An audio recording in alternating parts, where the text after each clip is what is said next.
Hello, my name is Daniel, and this is the Engineering Success Podcast, episode 71. Hope you guys are doing great. Life's good here in Charlotte, North Carolina. We're having a little bit of a cold spell right now, but life is good. Battling through some illnesses in the household, but we seem to be coming out on the other side. Baby E, talking in context. Very exciting stuff there.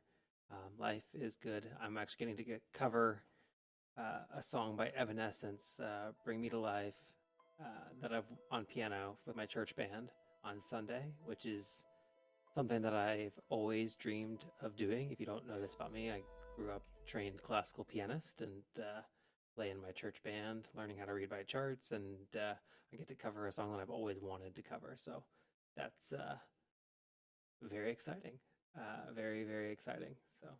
Anywho, that's the life update. Let's get into the next part of our podcast where I thank our supporters. Thank you to John Ott and Leroy Jenkins for supporting the podcast. For $10 a month, you can get a shout out at the beginning of every single episode. Like these two are top tier supporters, and then you can also be on my top tier supporter wall on my website, www.engringsuccess.com, engineeringsuccess.com. And you can email me there if you want to be a guest on the podcast at daniel@engringsuccess.com. Okay, well that's the intros. Let's get into the first segment of our podcast, which is This Week in LinkedIn Lunatics, where I take things from Reddit, usually from the subreddit LinkedIn Lunatics or adjacent subreddits like this week's r/recruiting hell, and I react to them because there's a lot of crazy stuff going on LinkedIn nowadays. Let's see what there's to say. All right, it says, at least they're honest. What are they honest about?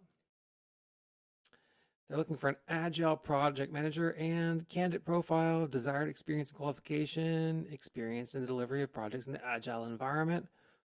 Asterisk, white males under the age of 60 years of age. I expect nothing, and I'm still let down.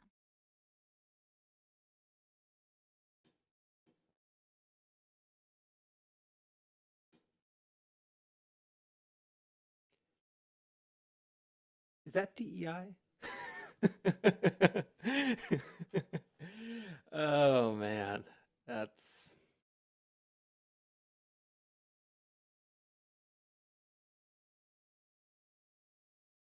a hard one to see. I guess they said the quiet part out loud, and it makes you wonder how prevalent that actually is. It's sad. It's really sad that that's the reality that companies hire that way. And but I mean, think about yourself and how you hire people. Oftentimes, if you're an engineer, you try to recruit, you try to do the thing, be a good alumni and recruit people from your university. So you're going to recruit people that went to the same university as you. So then people that are the demographics of you that also went to your university are more likely to get the jobs at your company. And do you have to be a white male under the age of 60 years old to be enthusiastic, driven, and self-motivated with its focus on customer service, experience in the delivery of projects in an agile environment, experience with other project frameworks such as RUP, OUP, DSDM, Lean, Kanban, to have very strong interpersonal skills, to successfully support the service owners for project delivery? No, you don't. So I guess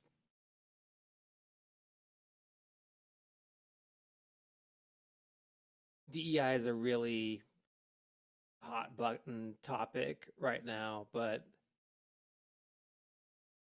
this is why it exists, to promote diversity, equity, inclusion, equity and the ability to see opportunities.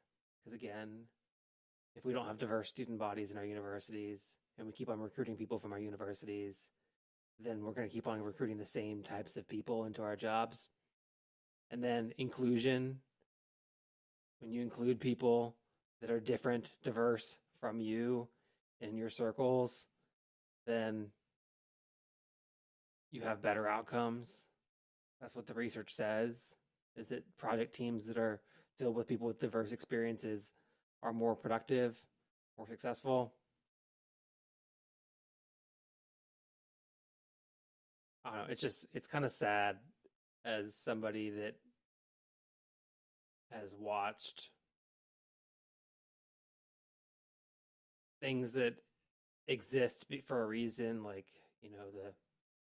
I'm a white Asian male, and I don't feel like affirmative action hurt me. I don't feel like diversity, equity, and inclusion hurt me. I was able to get a great education, live a very privileged childhood, get a great job, have a great start to my career. Diversity, equity, and inclusion hasn't hurt me. It's helped a lot of people.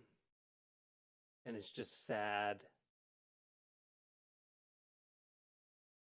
to see that whenever we realized that there was a problem, we put systems in place to help deal with it and create more productive teams. And it's just sad to see companies and schools and like the Army and West Point and the Naval Academy, they cut funding to the Society of Women Engineering chapters and the National Society of Black Engineers chapters and the Society of Hispanic Professional Engineers chapters, the student chapters, which none of those groups are restrictive to just people that are of those demographics. I was a member of my university's Society of Women Engineering chapter. I don't know. It's sad because unfortunately you have this very loud group of people that, I don't know, maybe they feel slighted. They feel like that they're better than other people. They had more, I guess, in their view, opportunities than them, but not like the quality of students at these universities has gone down because of diversity and equity and inclusion. I don't think there's any metrics that prove that. So, anywho, this is crazy. This is lunatic. This is 10 out of 10 candidate profile recruiting white men under the age of 60. I mean, again, that's why diversity, equity, and inclusion programs exist, so that way people that aren't white males under the age of 60 get the opportunity to at least interview for a job, because otherwise you're just going to hire all the people that your current people refer from their university, and if the university is not diverse, then you're just going to have a bunch of the exact same person on your team. So, anywho, maybe a somber start to the episode, but it's just, I'm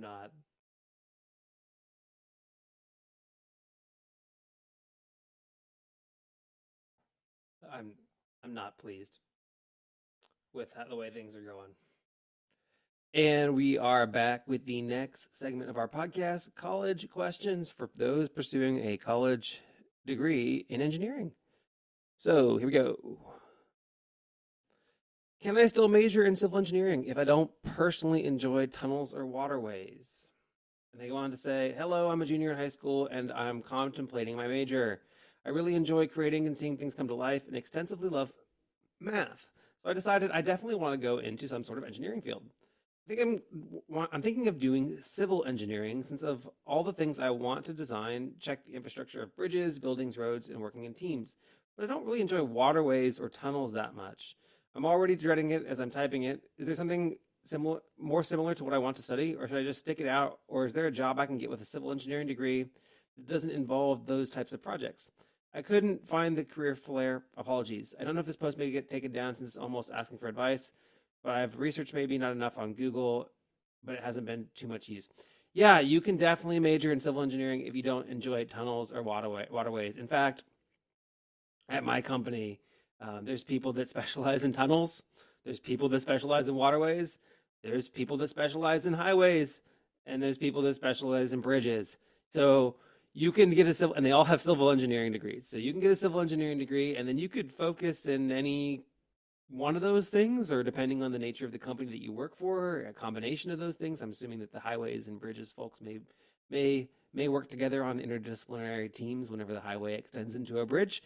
But yeah, you can definitely still major in civil engineering if you don't enjoy tunnels or waterways. You just don't specialize in tunnels and waterways. Civil engineering is an extremely broad field. There's a lot of I mean, there's also people that go into geotechnical. There's people that go into siting and survey, land surveying.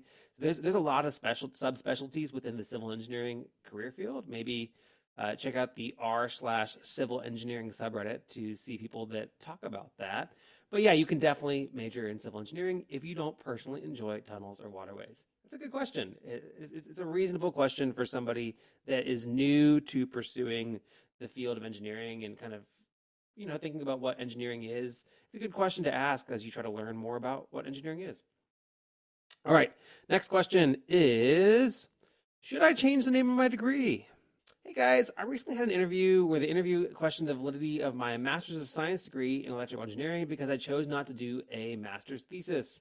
This is the first time something like this has happened to me. I don't really know too much about the market right now, but am I cooked if I didn't do a thesis while getting my degree? Should I change my MS degree to an MEng, Master's of Engineering? Any advice would be helpful.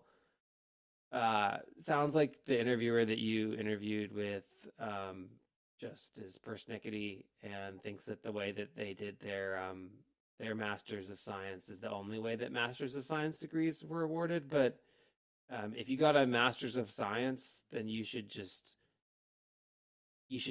got a Masters of Science. That's your degree. No, you shouldn't change the name of your degree on your transcript. No, that would be kind of silly, and especially silly to do that because of one interviewer at a company that you probably won't ever want to work for. It's kind of weird. Honestly, it's kind of really weird behavior for an interviewer to question the validity of anybody's degree, unless maybe you just think that the person came across as extremely incompetent. But even then, that's not appropriate, in my opinion. And yeah, the top comment is, interviewer is a twat. Plenty of non-thesis accredited master's degrees out there. I hire and wouldn't think twice about it. Next comment is, interviewer is definitely a moron. So no, no, you're good. Next one. Is a major in civil engineering with a minor in business administration the right degree for me? I'm a second-year student at a community college for baseball. I took bad advice from my advisors and was told to take whatever classes I want as long as they fill out my AA requirements. Now I'm only in pre-calc 2 and haven't taken general chemistry, physics, or any engineering classes yet. I have a high GPA of a 3.85, but in classes that don't mean anything, like intro to psychology and sociology, nutrition, fitness concepts, intro to music, etc. Construction and being a project manager, eventually a builder, is the career field I believe I want to go into. I have strong connections through my family in the construction industry. I've always loved building and engineering things. I think civil engineering with a minor in business administration is the degree suitable for me. It seems flexible if I want to go another route in the construction field. I don't think construction management is worth it for a degree. From a civil engineer's point of view, what do you think? How many years in school for the degree? Will I have to take more credits in math, chemistry, etc. at my community college after receiving my AA to go to university for civil engineering? Can I take those credits at the university? Is civil engineer with a minor in business administration the right degree for me? All right. So to answer your first question, yeah, it probably is, though I wouldn't necessarily extend my graduation timeline to get the business administration minor. I don't think that what you get out of the minor is really only what you learn in the classes. Is not necessarily, nobody's going to hire you and be like, oh my goodness, I needed to hire a civil engineer with a business administration minor. No, they're hiring civil engineers, and then your business acumen that you pick up in any particular business classes you take, and honestly, the business acumen that you get from working in the industry is what's going to carry water for you. Much more than your business administration minor. So I would not take I wouldn't really mess with the business administration minor. I'd just get the civil engineering degree. And then you can kind of pick up the business skills through training that your company that you work for provides, through taking a couple electives here and there if you absolutely want to, and maybe it doesn't cost too much more. You ask, will I have to take more credits in math, chemistry at my community college after receiving my AA to go to university for civil engineering? Can you take those credits at the university? You can take them either way. You can take them at your university that you transfer to. You can take them at your community college. I think that what you need to do, though, is you need to spend some time thinking about what your plan is. And this may be a step one, right? Asking people for advice, but I think you need to think about what community college you want. I mean, what college and university you want to transfer to. Look at the degree requirements and the coursework requirements. Now, if you don't know exactly which one, if you're going to a big state school and majoring in civil engineering, most of the course structures for all the state universities in your state are pretty much the same. And their requirements for what can and can't transfer from any community college are also pretty much the same. But yeah, you need to look at what school you want to what your timeline is for leaving community college. Maybe it's 2 years.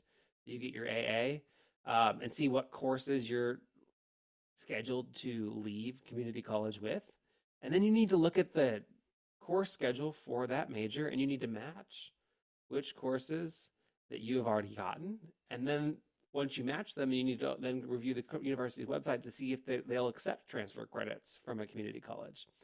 And then what you do is you look through the course schedule, you see which classes are prerequisites for other classes, and then you build out your schedule of what classes you're going to take throughout your entire time at university. This is a engineers solve problems. So welcome to problem solving number 1 for you. It's how am I going to graduate with an engineering degree? So look at what courses you're taking, look at where they slot in and what they can transfer in for at the university that you intend to transfer to, and then plan out a schedule, what classes you will take each semester until you graduate. And then you'll see how long it'll take you to graduate. I'm guessing it's going to be somewhere on the magnitude of 3 to 4 years for you to graduate, because as you've said, you haven't really taken any courses that are related to your engineering major. Maybe if you string in a couple summer classes, you can get it down to 3 years, maybe 2 years. I doubt you'll be able to finish your engineering major in 2 years after this community college stint. I think that you'll be lucky if you can do it in 3 years. And unfortunately, because you've only taken very general classes, it might be, depending on the university you transfer to, it could be a situation where there's a prerequisite that's stacked onto another prerequisite, that's stacked on another prerequisite, and it's 4 years. So you need to do some planning. Maybe look into what kind of summer courses you could take to kind of pick that timeline back up. But it's really going to be an individual journey. We don't know all the classes you've taken. We don't know what universities you're considering transferring to, and we don't know what they'll accept and what their transfer requirements are. So it's just a matter of solving the problem for yourself. And the nice thing is that, again, if you go to any university's website, I'll go to my university's website. This is kind of cool. I think this is, and most universities should have something like this. But so my university has what's called a degree plan. And what I did was I used this degree plan as my baseline spreadsheet. And then I kind of took it from there to plan out what classes I'd take each semester. So I took this, and I was like, this is what I want to take each semester. These are the courses that I'm considering to take each semester. And then I planned out all 4 years till I graduated. So my university, for example, if you were to transfer to my university, you wouldn't be able to graduate in less than 4 years after community college. But that's just because it's a small liberal arts school that has some other requirements. If you transfer to a state school, it may be different. So yeah, so go to the university's website that you're thinking about transferring to, look at the 4-year degree plan, see which classes you can transfer in, then look at the transfer credit requirements, make sure that you can transfer, and then start planning and solving the problem for yourself. You're going to be an engineer. You can solve problems. All right. Next question is, does GPA only matter until getting the first internship? Title, plus I'm a chemical engineering junior from University of Michigan, and my current GPA is about a 3.6.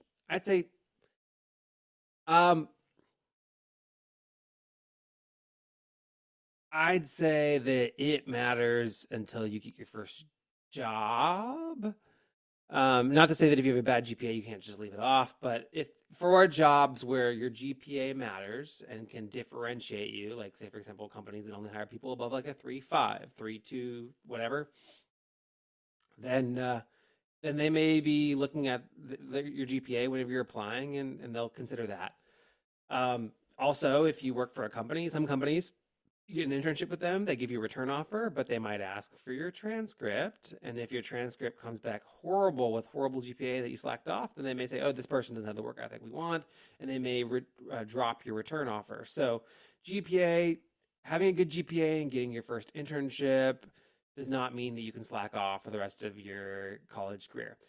Having that internship on your resume will definitely help your resume, but again, it doesn't absolve you from trying hard in school. So the answer is GPA does not only matter until getting your first internship. It matters a little bit more than that. And not to say that after getting my first internship and getting my return offer first semester of senior year, did I pull my foot off the gas pedal a little bit? Yeah, I did, but I wanted to keep it good enough. I knew that I was going to most likely return to the company that gave me my return offer for my internship. So, and I knew that my GPA was going to be okay. I didn't really stress about things as much. I didn't spend as much time trying to squeeze as many extracurriculars, electives into my course schedule to try to make my resume brighter. At that point, I was like, okay, I know what I want to do. Let's get a good enough GPA to get out of here, keep my GPA above it. I had graduated with like 3.55 or something like that, and move along. And that's what I did. So you can take off, if you have a return offer, you can take your foot off the gas a little bit, especially if you want to go back to that company. But I wouldn't slack off. So let's see if everybody else agrees with me. Yeah, same thing. It matters until you get your first real job. Having internships makes it easier to get that first real job, but you still need a decent GPA to get your foot in the door. Is over 3.5 a decent GPA, or is it 3.7? And then somebody says, I've been on hiring teams for half a dozen college graduate candidates at this point. 3.5 is good. I wouldn't think twice. 3.5 to 3.8 is the zone where interview just thinks they're smart enough and work enough to do the job. And the offer depends on your vibes at that point. Okay. It's not quite 3.9 to 4.0 where you're like, yowza. A 3 to 3.2 will raise eyebrows, but you can still get options by being a good conversationalist and have a nice internship. And below 3 is a yikes, and you really have to give off good vibes in person or like having a good internship on the resume. There are valid reasons to have lower grades, like a really bad year. My best man had a really bad freshman or sophomore year, and his GPA only recovered to a 3 by the end of the degree. He's still one of the most competent engineers I've met my age by a long shot. So yeah, you can, GPA, again, it isn't everything, but hey, you got a great GPA. It's a good thing on your resume. Having the internship on your resume is good. Don't tank your resume by slacking off. All right. And the last question in the college section of the podcast, and we'll move on after that. All right, here we go. What my professor just sent to me about AI and cheating, and this is in the UCSD subreddit. I went far and wide to find this one. All right. I realized that getting code from AI or other online sites is an easy thing to do. It's like parking a new Ferrari in a bad neighborhood with the top down and the keys in it. You're simply asking to have it stolen. Here's what I want to say. I was recently asked to do contract work for a large aerospace company. During an interview, they gave me an oral exam. Anyone who has taken my C++ level 2 in assembly class should easily be able to pass this exam. The people who interviewed me said that about 80% of college graduates they interviewed cannot pass this exam. I fear that many of you are heading down the same path. Do not put yourself in a situation where you spent several years and thousands, some of you hundreds of thousands of dollars for a degree where you have learned little. Writing the code for these projects should be fun for you. If it is not fun, you should probably consider something else. Also, at some point, you may be asked to engineer software for something that has never been done. What will you do when NAI cannot give you the code? Ask yourself what you want to be, a code developer or a copier. And I got similar sentiments from my professors whenever I was in college, related to mechanical engineering for this web program Chegg, which people use to help themselves get through their homeworks. So yeah, I think that this comes back to the whole thing that college is an investment, right? So you get out of it what you put into it, just like your career is an investment. And people who don't learn anything in college are going to struggle in their jobs. And and when you struggle in your jobs, you struggle to find footing, you struggle to find a launch in your career, you're going to set yourself back in your earnings potential. And the money that you make throughout your career, the Money Guy show did a great analogy. It's like a XY axis, right? You have your X and your Y. I'll do it this way. XY axis, right? And the money that you earn throughout your career is the area under this curve of how much you make, right, over the duration of your career. And when you go to college, then right, the area starts negative, right? So then you have to recoup that. So setting yourself up to be competent and knowledgeable, which is what the reason why you go to college in the first place, is to learn things to make yourself competent enough to do a job, right? Will increase your likelihood of your earning potential, and then increase the area under the curve. And that's, I know that careers about passion and stuff like that, but really, whenever you're talking about your security, your family's security, taking care of your goals in life, it all comes down to how much money that you can make and how much that you can do to provide for your family. So anything you can do to increase the area under the curve, you need to be doing, which is including doing things to learn them. Did I, in my college career, collaborate with my classmates on assignments and homeworks? Yeah, I worked with people within the honor code and whatnot, and I would check my work and confirm my work. But if I was ever in a position where I wasn't learning the material, then that was a massive red flag to me. Like if you're working on your homework assignments with your classmates and your teammates, and then you're like, if you get to a point where you're just copying things down, you're not. If you don't know why you're doing what you're doing, then you're kidding yourself. And what I found out, what I kind of came to realize, what I'm realizing in my career is that, I mean, even if you say that you think you're like, I didn't do all those little steps, but I know what I was doing generally.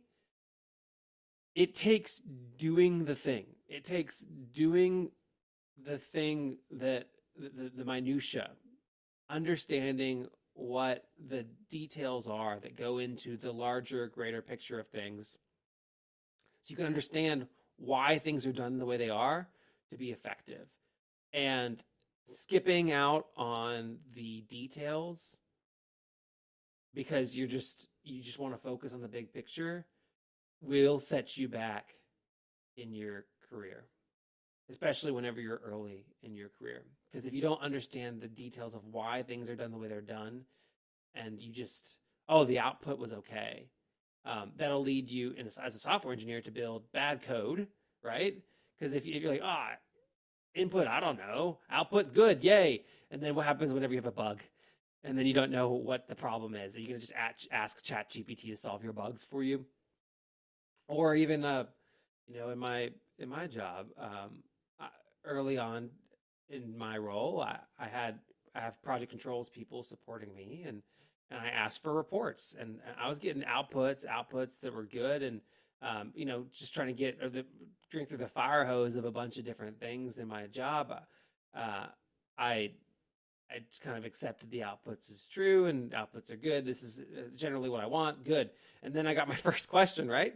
Like, hey, I don't understand why that's doing that. Well, Daniel, what's going on there? And then I was like, I haven't had the chance to dig into that yet. And because I hadn't yet done the legwork of understanding the details of how things came together, I wasn't able in that one moment, in that situation, to troubleshoot and diagnose and talk about why things were the way they were. So, anyways, that's a rambly thing, but don't cheat. Don't lean on AI. Your papers that you write with AI, they suck. Um, they're horrible. I have enough friends in academia that could tell me that they can tell whenever things are written by AI. And goodness, you're going to school for computer science. That is your education, your college education in computer science is what sets you apart from people that know how to code. So maybe learn something about how to do computer science while you're in computer science school. Don't just AI bot your way through college. All right. Anywho, that was that segment of the podcast. I'll be back later with the next segment, which is internship questions.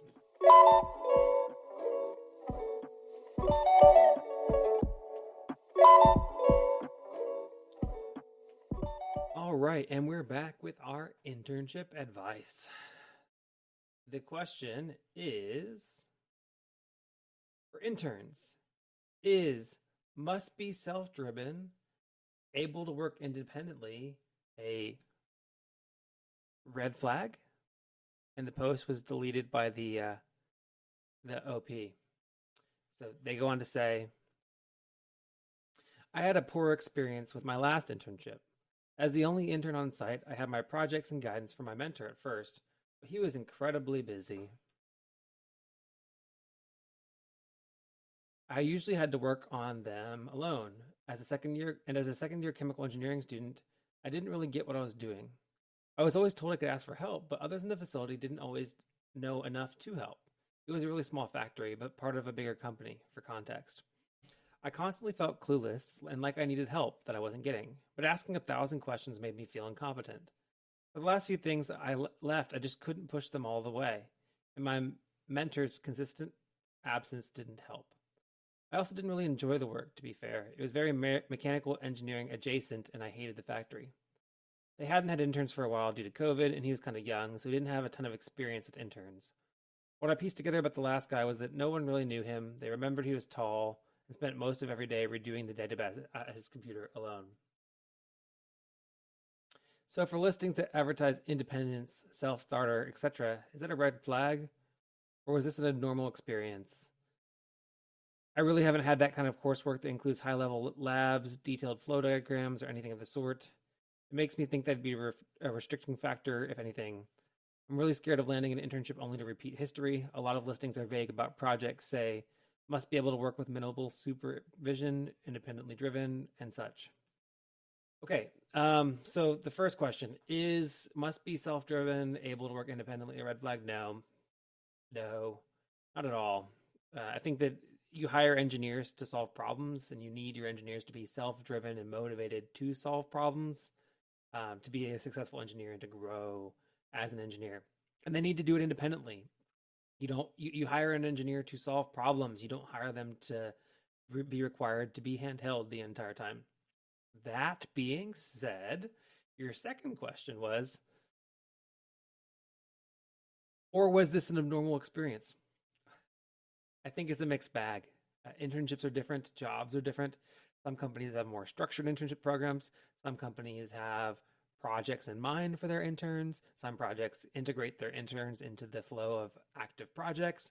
Some companies integrate interns into an intern-specific project that's really not even affecting the business at all. It's just like a side hustle to see if you are the kind of person they want to give a return offer to. So I think that it just depends. And I don't think that whether or not the job description for the internship says must be self-driven, able to work independently is the red flag. I think, as an intern, it's a little bit harder to be selective with internships than maybe full-time jobs, but there are ways that you can kind of feel these kinds of things out when you are interviewing for an internship. Because remember, when you're interviewing for a job or an internship or anything, you're not only interviewing for yourself, you're also interviewing the company to see if you think they'd be a good fit for you, not just them deciding whether or not they want to give you an offer. You're never required to take any offer that you get. So questions you could ask are like, hey, what kind of mentorship will I have in this role? how many interns have you had at this job? Do the interns do active project work for like active ongoing things around the facility, or do they more so greenfield, their own unique intern specific projects?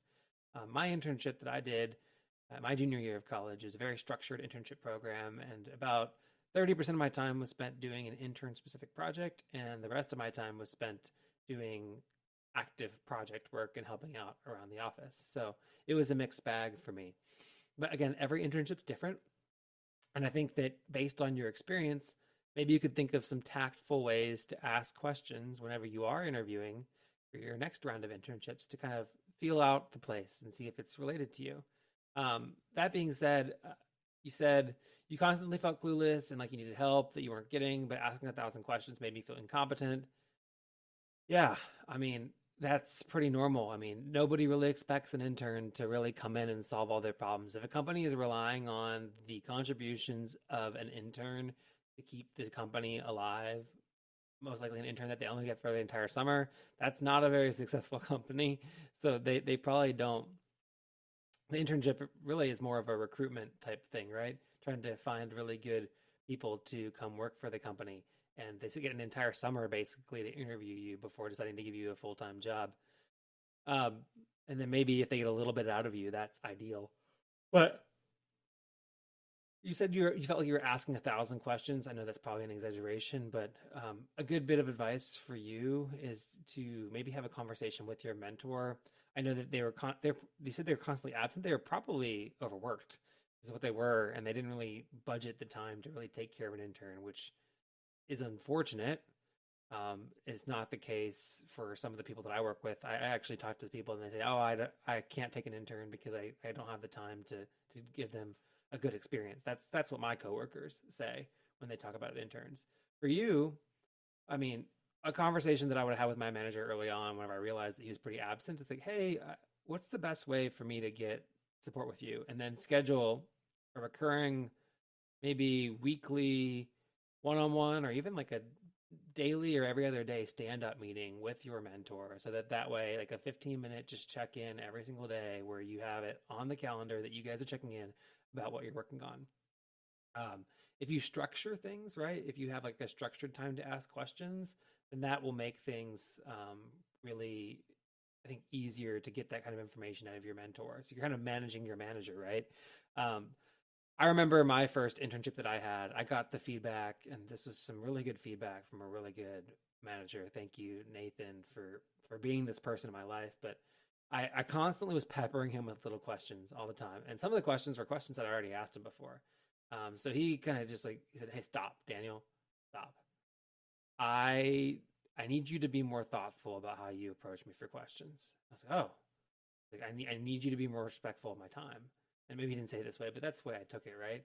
So what I did is I kept a notebook, and it was kind of like the Bible for interns. Like, this is the every bit of notes, every single thing that you need to learn for every other intern, and it's kind of like the handoff documentation for the internship.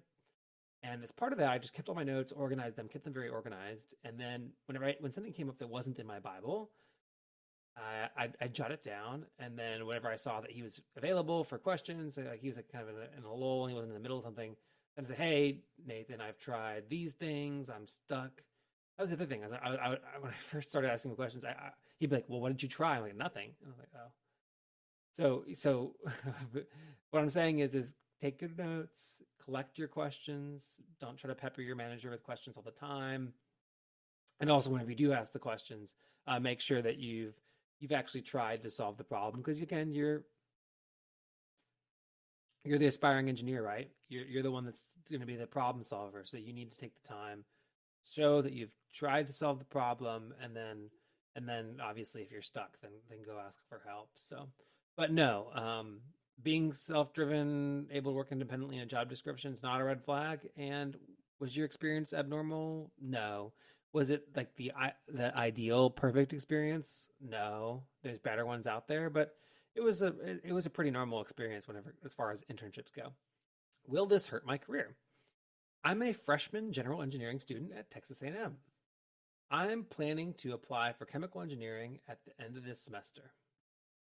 Okay. Very exciting. I have a brother that's at Texas A&M University, maybe you'll run into one another. The issue is I am kind of worried about finding internships. I'm almost 19 and technically have never had a job. I didn't have time for that in high school because of how consuming band and some of my classes were. Hey, me too. I was in marching band and band in high school, and I didn't have time for a job either. They go on to say, I did try to work during the summer. I applied to multiple fast food jobs and never got hired. I ended up just volunteering at a pet shelter. Okay. Right now I'm worried because I don't know how I'll get a summer job when I'm home for college. I'll be gone for part of June on a family vacation, and I probably can't work full time during July and August because I'll be taking 2 online classes. Will I still be able to find a chemical engineering internship when I'm a sophomore or junior? I have a 4.0 GPA right now and multiple clubs. The only thing I'm worried about is my lack of general work experience. You know what? That's a fair question. That's great that you weren't in a position where you felt like you needed to work throughout high school, and it sounds like you don't really need to work during the school year to keep yourself financially afloat during college either. So it sounds like your parents have put you in a pretty good situation and you have a good support system. I think you still will. I think that for you said you were involved in multiple clubs. Maybe try to get like an offership role or some kind of like responsibility for an event or something like that in the clubs that you're in. If you don't have one already, something that you can just put on where you had a responsibility and you were involved in the club more than just paying the dues and being a member. That'll give you something to talk about during your interviews. And then as for the work experience, I mean, to be honest, yeah, I probably would look a little bit more favorably upon a potential intern applicant that has worked a job before because they just know at least I know they have the responsibility of what it takes to show up to a job and that kind of thing. So that does ding you a little bit, but that's not necessarily going to be the thing that eliminates you from consideration of a potential opportunity. I don't think that that'll be the thing that knocks you out. You said you applied to multiple fast food jobs, never got hired. Yeah, apparently a lot of people that need a full-time fast food job are struggling to get them right now. I feel like the rise of the kiosk in these fast food joints are taking away opportunities for people to work in fast food jobs. You ended up volunteering at a pet shelter. You could probably put that on your resume. You could put that as work experience. Just put it. Just have a section that call it experience, and then just say worked at the pet shelter, and put all the different responsibilities that you had and the dates, the duration of time from like month A to month B that you volunteered there, and just keep volunteering. That would be a good thing to put on your resume, and you don't have to necessarily separate it out as a volunteer section. Just put it with your experience, because especially if you did it pretty regularly. But I don't think that this is the thing that's going to hurt your career. What I will say is that June of 2025, you're going to be gone for family vacation. Summer after sophomore year and junior year, I think that if you don't land it, there's a chance that you, in general, just don't land an internship after your sophomore year. A lot of people don't land one. So what I would say is that, clear your summer for next year, and next summer, the summer after your sophomore year, and apply for internships, go to the career fair, be very prepared at your career fair, having applied to all the companies that are coming to your many, many career fairs that you have there at Texas A&M. You have some awesome career fairs. You have more career fairs at Texas A&M than I think engineering employers came to my career fairs whenever I was in college. So it's a great opportunity for you to interview, go to the career fair, having applied to the companies, follow my best steps on how to prepare for a career fair. And then if you don't land an internship that summer, then go ahead and work a summer job that you can just put a work job on the experience, a job on the resume, and then your summer after your junior year, then ideally you're landing your internship. So no, this is not going to be the thing that kills your career. Good on your family for helping prepare you, and good on you for being thoughtful about this. Yeah, I think you're going to be fine. I don't think that's going to be the fact that you didn't have a job at a fast food joint. I don't think that's going to be the reason why you don't get the job. So, all right. Next one is for internship applications. Which one do you use? School email or personal email address? That's a good question. I used my school email for internship applications because I knew that I was going to have access to it for the life of my internship. And it was just it was my school email was kind of my operating email address whenever I was in college. That was kind of what I ran everything through. So I used my school email. But if you have a very professional personal email address, you could probably use that. And definitely, whenever you're applying for your first full-time jobs out of school, you want to be using your personal email address because eventually you'll lose access to your school email, right? And then if you don't already have it already, um, make sure that you do have a professional-looking first name, last name, some combination of letters and numbers, email address for your job applications coming out of school because Fire Lord Bomb Man 432 is not going to be the next professional engineer that I hire at my job. So, yeah. Anyways, yeah. I don't think it really matters, but I use my school email. It really more so matters whenever you're coming out of school than you'd use your personal email address. All right. Well, that was our internship advice. We're going to take a quick breather and be right back with regular career advice. All right, and we are back with our career questions. The first question is, am I committing career suicide? Recently stumbled upon a job opportunity that really speaks to me, a dual enrollment mechanical engineering teacher at the high school I graduated from. But I am concerned that if I left my current job, Prague Tool Designer 2.5 YOE, for this role, I might never be able to make the jump back to engineering if I decide later that I want to. Any thoughts? I've always liked the idea of teaching as a way to give back, but pictured it more of as a part-time professing at a community college. Yeah, this would be, I agreed with the sentiment that this would be considered career suicide. I would not take this role. Yeah, it would be a difficult thing to recover from, in my opinion. Not only will you be missing out on a lot of potential income in the sense that you will be making a lot less money, you'll also miss out on the lucrative opportunities for financial growth in a career where you're able to make a lot more money and then get raises and incremental raises. As a teacher, you're kind of, I think that a lot of schools, the way it works is, at least this is how it worked whenever my wife was working in the schools, is that there's a pay increase and you get this certain amount of increase each year, and it is less than the kind of growth that you can get from job hopping and jumping your way through an engineering degree. You say in the comments, the thing that makes it more enticing at this point is that there's a pay cut for me now of only $10K, but if I make the switch later in life, the pay cut would be a lot bigger. Not sure if that's necessarily true, but that was my thinking. Oh, buddy. Yeah, but theoretically, this is the job that you don't take until you're like retired. Like, you should already have enough money saved for retirement, and you're just doing this to give back. There's other ways to give back. You can give back by volunteering at the local robotics club. You can give back by donating money to STEM initiatives for high school age kids. There are other ways to give back that are not completely handicapping your earning potential. This is the kind of job that somebody takes if they're ready to retire, or if they've been trying to get an engineering job forever and they just can't. So, yes, this would be career suicide. You should not take this job. Remember, again, we talked about the whole area under the curve thing earlier in the episode. This is not the type of job that you take early on in your career because it's, slightly less of a pay cut and you can live with it.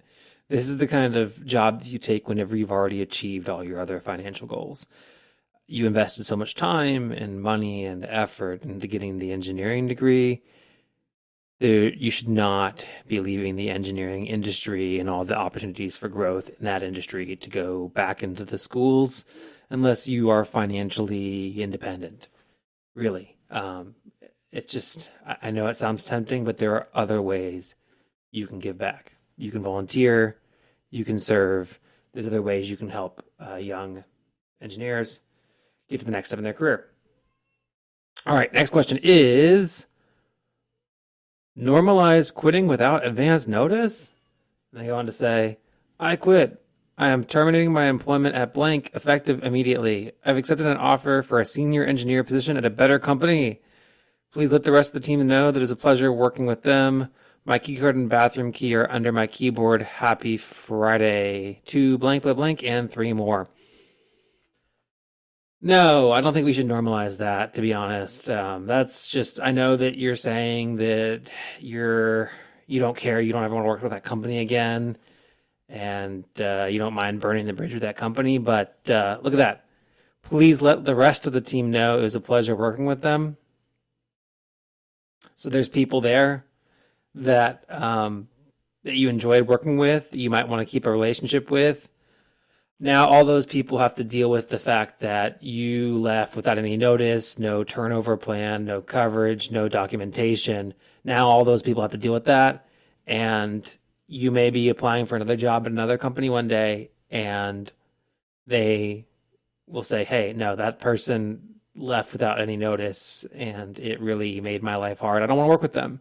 Or your company is bidding on a job, and your name comes up in the resume stack for a proposal, and then the other person just happens to either know that person or see that you have a mutual connection with them on LinkedIn. So then they reach out to the mutual connection and say, hey, so-and-so is nominated as the PM for this project. What's it like working with them? Are they good? No, they left my company with no notice. Again, you just don't, there's no reason to do this. You might think you're cool, edgy, whatever, but no, I don't agree with that. And the comments say, I give a 2-day notice. I'm leaving today. Thank you for the correction. A 2-day notice. I like the passive aggressive happy Friday. It isn't cute. Really, I get it. The dynamics are messed up. You know, the companies don't have to give you notice or whatever to lay you off or whatnot. But the reality is that there's a game you play where you give 2 weeks notice, you do handover, you kind of slack off sometimes or work hard during your notice period, and then you move on. And that's how it works. 2 weeks notice is considered professional. What you did was unprofessional. So now all the people that you've worked with, they're going to know you to be somebody that's unprofessional. And then that's just the badge that you carry with all those people and all the people that they know. So why would you tank your own reputation? I don't know. So yeah, no, I don't support that. All right, next one. And don't call me a corporate bootlicker or whatever for that either. I think that's pretty reasonable to not leave your teammates stranded. All right, next one. Recent PE, no raise yet.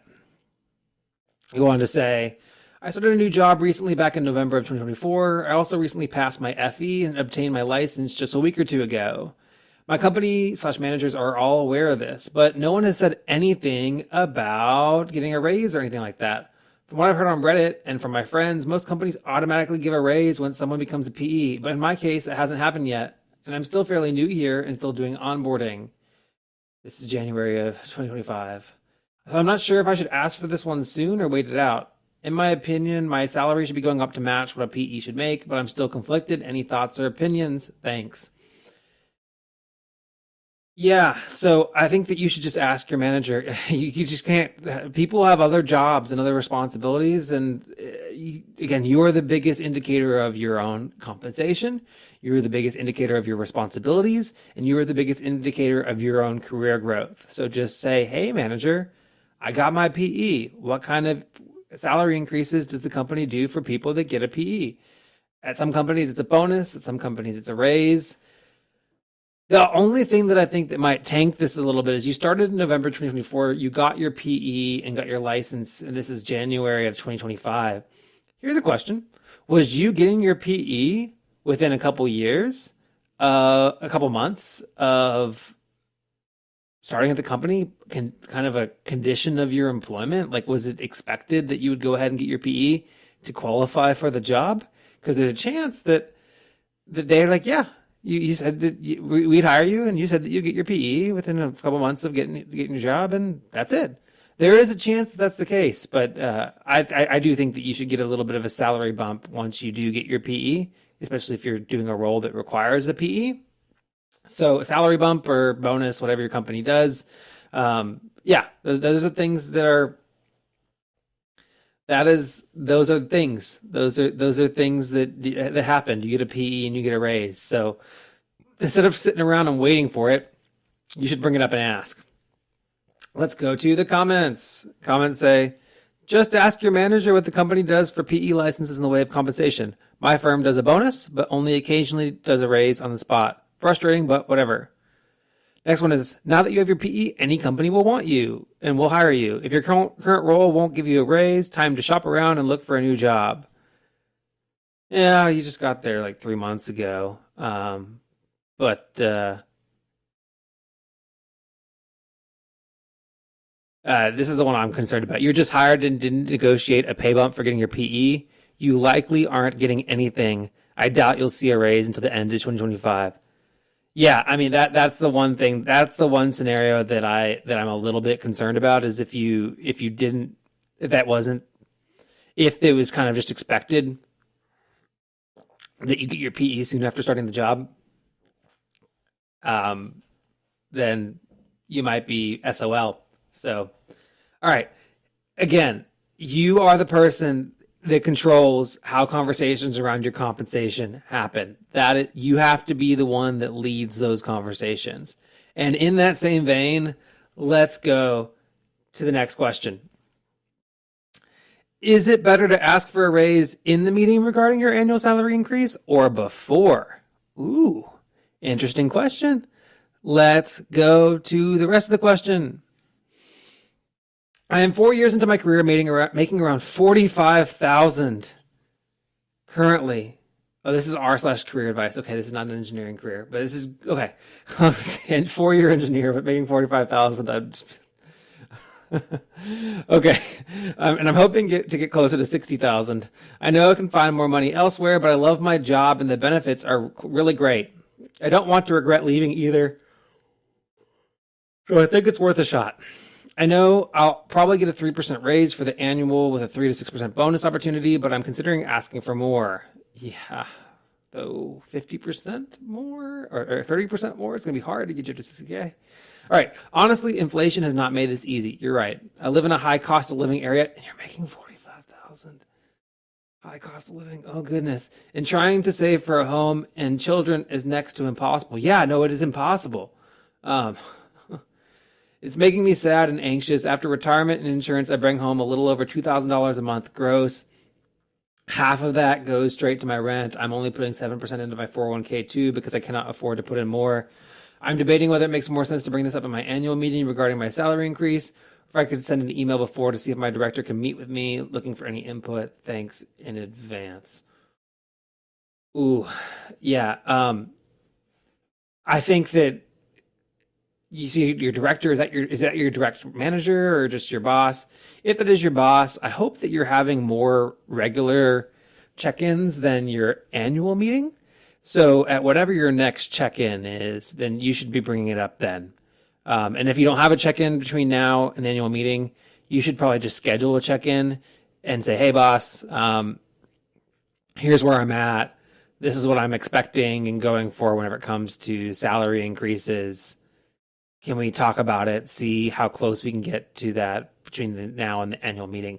Because if you work at like a very formal company, the timing of your, like a big company with like a very formal like promotion and increases structure, sounds like that you get informed of what your raise is at that annual meeting. So it sounds like you need to have some conversations before then with your manager about expectations, to prepare yourself for, getting a better recommendation ahead of that annual meeting for increase. $45,000 in a high cost of living area is bad. Like, hey Siri, how many dollars per hour is $45,000 a year? Okay, I found this on the web. For how many dollars per hour is $45,000 a year? Check it out. All right. It says, you said your take home is $2,000 a year. Oh, your hourly rate is like 21.63. It's about, yeah, that's $21. And I know that people make less than that in high cost of living areas, but that's just not, especially if you're like 4 years into like working a job that is a career, like a legit like career. Not just like working a job, but like you're building a set of skills and you have a career and skills that are marketable to other companies. I would schedule the conversation with the manager, and then if you are in an industry that's in demand, then go ahead and start also looking for other jobs elsewhere, because it's going to make it a lot easier for your director to justify getting you to 60K whenever you have an offer for 65, 70K in hand. But 45 to 60 is a big jump, even though they're paying you a ridiculously low amount of money, $45,000 a year in a high cost of living area. Whew, it's just going to be a really hard bump. So just asking for it, you're not really in a position of power to get that 60K. So yeah, I would start the communication now. So ask for it now, and kind of keep the ball moving between now and the annual meeting. And then I'd also put my foot outside the door and start looking for other jobs elsewhere, because I think you're going to find it very difficult to get a $15,000 raise on top of a $45,000 a year annual salary, regardless of how low the $45,000 a year is. So yeah, oof, that is tough. I'm sorry that you're going through that. Whew. All right. Next question is, wife in electrical engineering, how do I support her better? My wife is an electrical engineer, recently passed the PE with about 5 years of experience. We met in the Army and transitioned out to spend more time with our kids and go to an environment which was hopefully more friendly and progressive. She was an electrical engineer undergrad and decided to continue in engineering. The problem is every job she has worked, she's been surrounded by racist, misogynistic, and old men for coworkers, 65 plus. Man, yeah, this company sounds like they need to hire more of those white men under the age of 60 that we talked about in the LinkedIn Lunatic segment of the podcast. We are no strangers to misogyny, but we were hoping it would be better on the civilian side. She's had 2 different jobs since, and it's hard. And it's hard because we have to wonder if we're the problem, since it just seems to be an issue everywhere we go. Are other women experiencing this? How do I support my wife going through this outside of active listening and emotional support and decompression? It's been extremely bad lately because her 70-year-old coworker goes on 3-hour-long monologues and will lash out at her if she doesn't listen. He actively undermines other people on his calls with her. I've overheard them myself. Additionally, she will present ideas to her teams and gets questioned so aggressively she just says, okay, excitedly, and doesn't talk again. Then a lot of the time they will implement her idea a week later. I feel terrible seeing her come home from work every day mentally exhausted, and was wondering what you yourselves and your partners are doing to help. Is it just the field as a whole, or is there a way forward? It's the company that she's working at. There are better cultures out there. I would argue that my company is one of them. And there's ways to tell, right, what kind of employee network groups, employee support groups that company has in place, the demographics of the people that your wife is interviewing with whenever she's interviewing for a job. Those are things that you can kind of feel out for. So what I'd say is, I know it's been 2 different jobs since you've gotten out of the military. 5 years experience though. Yeah, I think you just gotta hunt for a job in a better environment. And even if she has kind of some shorter stints on her resume, when you find the right company and you explain the reason why you're leaving, especially to a woman that's interviewing you and has been through it as well, then there's going to be a level of understanding there, because I think a lot of women have gone through that. Unfortunately, that is just a symptom, I think, of the world in general, but it can be more prevalent in engineering because it is such a male-dominated industry for now. Maybe we're heading further into that direction now with the way that things are going right now. But hopefully, we've been making a lot of progress to make it less of a male-dominated industry up to this point. in the recent years. So there are companies and cultures that exist that are better for your wife. So what I'd say is encourage her and let her know that it is not her. It's not her fault. It is the fault of the person that she's interacting with. In the current role, I wonder if it could be a company thing. It could be a team thing. If she has a manager that isn't this person, then maybe she could reach out to that manager and say, hey, I'm really struggling working with this individual. Can we look at maybe moving me to a different team? Which is unfortunate because you'd much rather that other guy get moved to a different team. But if your wife can make a lateral move within the company to a better environment, that might be something to look into. And at the same time, I'd start throwing the resume around and looking for other jobs. And then you, as the spouse, to support her, is encourage her that it's fine that she's looking for other jobs. Support her in trying to find the right career and working environment. Support her in that. And then, help out around the house and give her that time. Say, hey, let me do this so that you have some more time to get a couple more applications in or that kind of stuff. But just be encouraging. It's not her. It is not her. So, goodness, I'm so sorry that she's going through that. I've talked to too many women that have gone through the same thing. But there are better work cultures out there. There really are. So that's what I have to say. All right, next question is, I hate how employers are so obsessed with soft skills when finding a job. Go on to say, I lost the whole thing.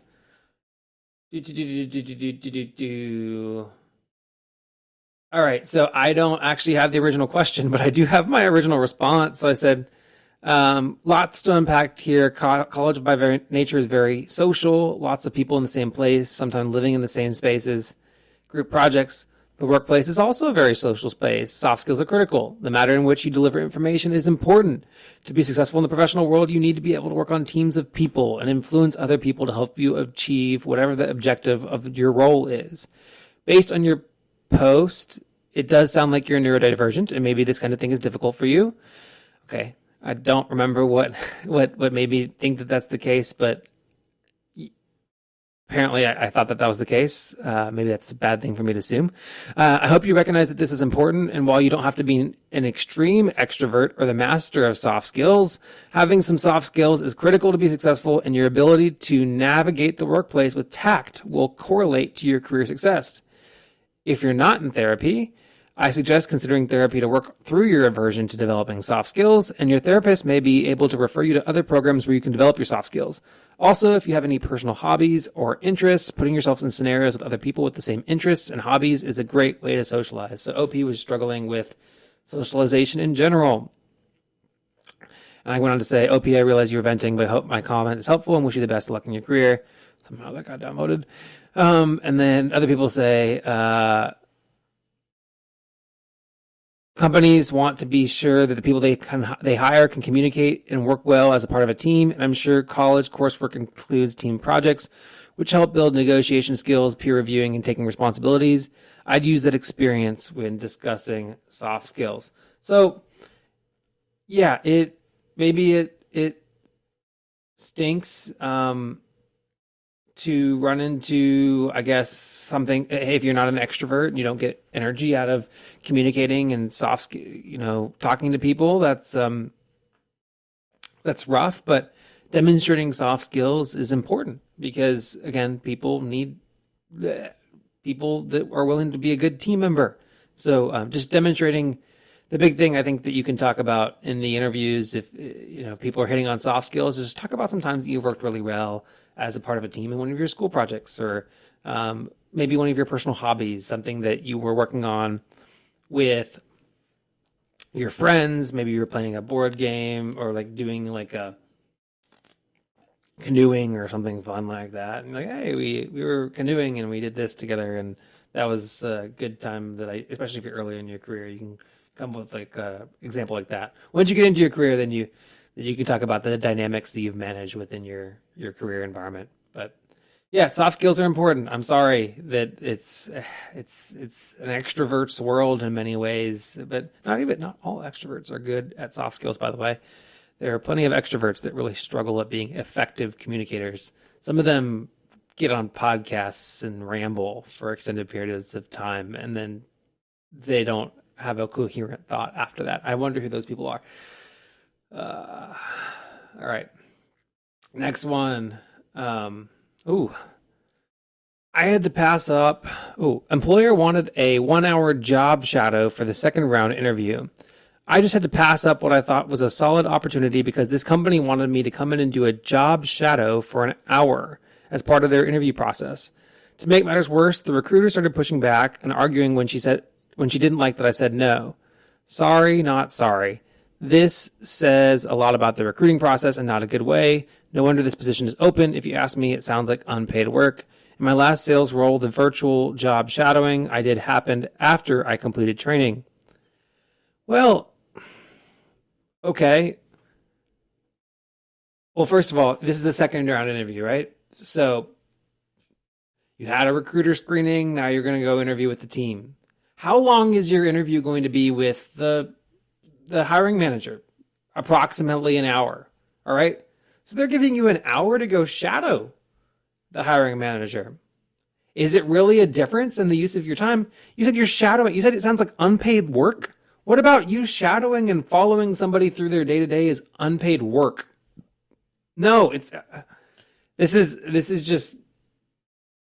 just seems like looking for a reason to get upset for no reason. And they've screened you out. The job's open because they didn't hire you, and they effectively screened you out because you want to be difficult for no reason.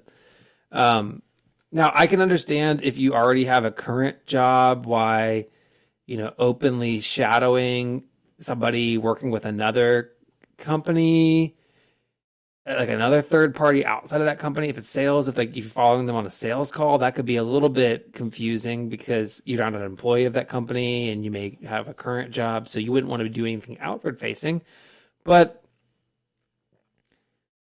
I mean, just like following the manager around and meeting the team and seeing what they do on their day to day for an hour. That sounds like an awesome second interview. Like they want you to come into the office and meet the team. That sounds like a great on-site interview. It's not strange. It's pretty normal. And so the top comment says, as long as it's not a working interview, that's not that strange. So yeah, it's not like they're asking you to do anything for them. They're just asking you to come and say hi. Some places like to see how you interact with other employees and the types of work that they do. You can tell a lot about a person based on what types of questions they ask about the work process. And depending on the job, the industry, a job shadow could actually be a really important test. And you failed, OP. You failed.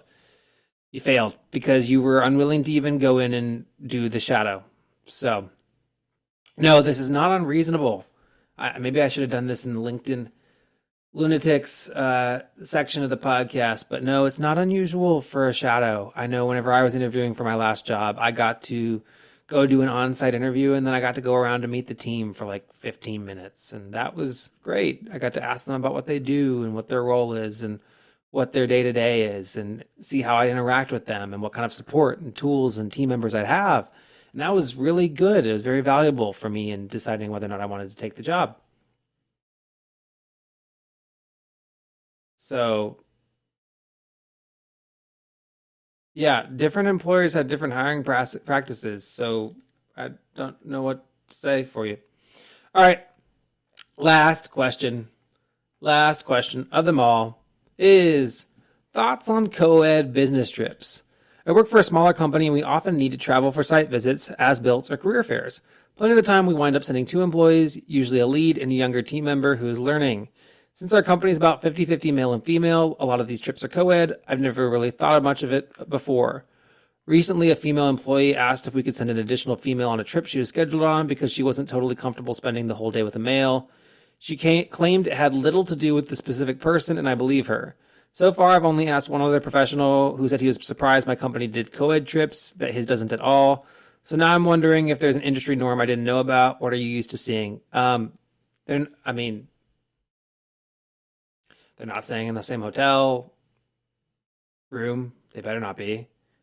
Usually professionals get their own hotel room, right? The co-ed business trips are pretty normal. Like something needs to be done. You pick the people that can go on the trip and that can contribute, and then you they go to work and they do the job. It's professional, right? There's no, and this employee has said that it has little to do with the specific person, and you believe her, then I'm not a woman, so maybe my take on this is not the right take. So let me know if you disagree. But I mean, some of these projects, I mean, say you have a $30,000 to $50,000 lump sum project, and you have one field trip budgeted, and that's maybe $1,500 of your field trip budget of your project budget. Sending a third person would be another almost $1,000. That would completely kill the budget for the project. And you need to send two people, and so no, you don't have a room in the budget to send a third person. And if this girl can't go because she's not comfortable going by herself with a man, then unfortunately, I'd probably just reach out to another team member that's willing to go and say, hey, so-and-so can't go. Would anybody else be willing to go?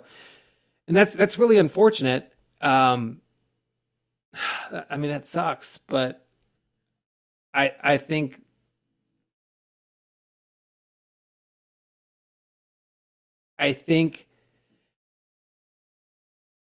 that you need to do you press her on it? I don't know. Let's go to the comments and see if I can come up with a more formed thought on this. We have people, because every environment that I've ever worked in, like this is a new thing for me. I've never heard of this being a thing. We have people travel on co-ed teams all the time, separate rooms, of course, but they often share a rental car. If somebody was uncomfortable being the only woman, I'm sure we'd find a way to accommodate them. Though we've had to fire some guys for inappropriate comments directed at women coworkers, at least in part. They effed up in other ways as well. You need a counter of accountability or respect. And then she said that she claimed it had little to do with the specific person. Had little or nothing. Ooh, that's a good thing. That's a good thing to do. Yeah, again, if it's non-optional, then I mean, if it's like overhead, like a career fair, that kind of thing, it's not optional, then maybe you can try to find some more budget and send another senior woman engineer to go with this person. But then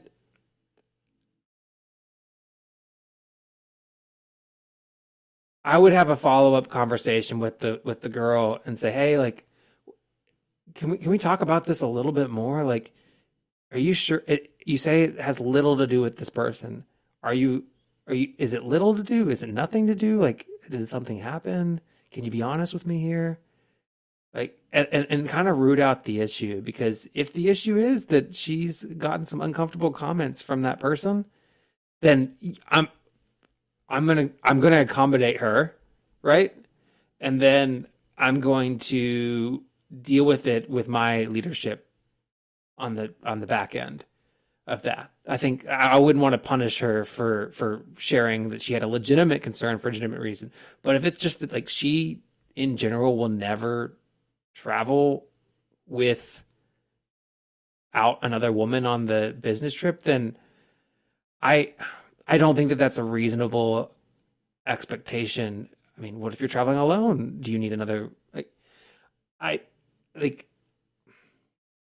she needs to be able to fulfill the responsibilities of her job. And as long as there isn't a hostile work environment, right, then her working with men is just going to be it's going to be one of the responsibilities of her job. And if she can't fulfill that responsibility, I would have a candid conversation with her and say, hey, like, part of your job expectation is that you're going to have to go on trips to do, as-builts, site visits.